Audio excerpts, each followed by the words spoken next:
ஏர்வரிசை கொண்டு வந்த சீர்வரிசை. ஒவ்வொரு அரிசி மணிக்கும் ஒரு கதை உண்டு. ஒவ்வொரு துளி இனிப்புக்கும் ஒரு பயணம் உண்டு.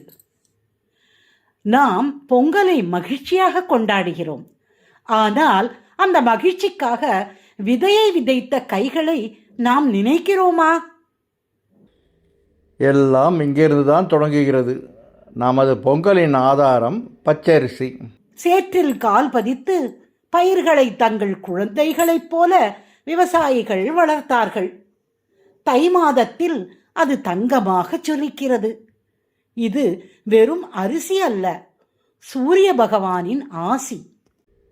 அடுத்து பொங்கலின் ஆன்மா இனிப்பு. நெல் வளர்ந்த அதே நேரத்தில் ஓராண்டு முழுவதும் சூரிய ஒளியை தன்னுள் ஈர்த்து வளர்ந்தது கரும்பு. அது சாறு பிழியப்பட்டு காய்ச்சப்பட்டு தங்க நிற வெல்லமாக மாறுகிறது. கடின உழைப்பு என்றும் இனிக்கும் என்பதற்கு இதுவே சாட்சி. சுவையை ஒன்றிணைக்க வருவது பாசிப்பருப்பு. மண்ணுக்கு வளம் சேர்க்கும் பயிர் இது. இதை வறுக்கும் போது எழும் நறுமணம் வீட்டில் ஏதோ விசேஷம் நடக்கிறது என்பதை உணர்த்தும். இது மண்ணுக்கும் விவசாயிக்கும் உள்ள நட்பின் அடையாளம். இறுதியாக செழுமை. உழவனின் செல்வமான கால்நடைகள் தரும் தூய நெய், மலைகளிலிருந்து வரும் வாசனை மிக்க ஏலக்காய் மற்றும் செழிப்பை குறிக்கும் முந்திரி. இயற்கை நமக்கு ஒவ்வொன்றையும் பார்த்து பார்த்து கொடுத்திருக்கிறது.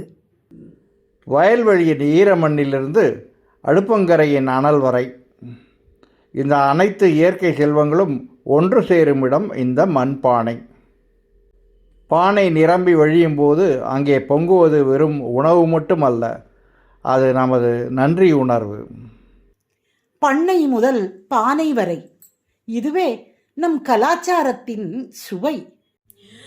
ஏர்வரிசை கொண்டு வந்த சீர்வரிசையுடன் அனைவருக்கும் இனிய பொங்கல் நல்வாழ்த்துக்கள்.